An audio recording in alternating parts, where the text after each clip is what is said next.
આજે જવાનું હતું મારે ભગોડા, ટીંગાઈ ગયો યુટિલિટીની વાહે. આ ઘોડો હાલ્યો જતો હોય એવું નથી લાગતું તમને? દેખાઈ ગયો પાણી તળાવનો ડુંગર. અહીંનો નજારો નેક્સ્ટ લેવલ. મને બહાર ઊભા પર ઠંડી લાગતી હતી એટલે અંદર આવીને વાળ હરકા કરવા માંડ્યો. એક તો ધીમો વરસાદ ચાલુ છે ને આટલી બધી ફાસ્ટ કેમ હકાવે છે ગાડી. પછી આવી ગયું પાલીતાણા. પાલીતાણા જોઈને તમારો ભાઈ ખુશ થઈ ગયો. દેખાઈ ગયા બે મારા જેવા જીસીબી. આ પોસ્ટર હું લગાડ્યું અહીંયા? હજી તો આટલા પોગ્યા હતા ગેસે ખૂટી ગયો. ગેસ ભરાય એટલી વારમાં મેં ઠપ કરી ઓરેન્જ જોડા. ટ્રાફિક થઈ ગયું એટલે મેં નીચે આવી ગયો. ઘડિયાળમાં જોયું તો બપોરના 12:30 વાગી ગયા હતા. ગાડી થઈ ગઈ ચાલુ. આ બધા હાલીને ભગુડા હાલ્યા જતા લાગે. આ ભાઈ એમનેથી રિહાઈને એકલા હાલ્યા જાય છે. આ ભાઈ ગાડી બહુ ફાસ આંકે છે. નક્કી એના ઘરના હારે બાંધીને આવ્યો ને એવું લાગે છે. હું તો વાંદરાની જેમ સોંટી ગયો. જેટલી આંક્યું એટલે આંખો મારું. અને આ પંખાની સાફ કરીને ચાલુ કરી નાખી. બંધ કરી નાખો જલ્દી. અને ફાઇનલી પહોંચી ગયા ભગુડાઓ. અહીંયા જોયું તો નીચે નકરો ગારો હતો. કાલ રાતે વરસાદ બહુ આવ્યો હતો. દેખાઈ ગયો કાકાનો છોકરો.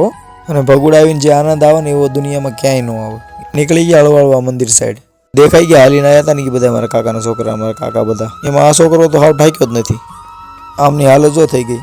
મારા આ કાકાને કાંઈ ફેર જ ન પડે હાલવા બાબત, કારણ કે ભગુડા 2-3 વાર આવી ગયેલા છે. મંદિરમાં ફોન અલાઉડ નથી એટલે હું તમને બહારથી દર્શન કરાવી નાખું. જોઈ લો, આવી રીતે દર્શન કરી લેજો. અમારા કાકાને હાલી હાલીને બેરિંગ બગડી ગયું એવું લાગે.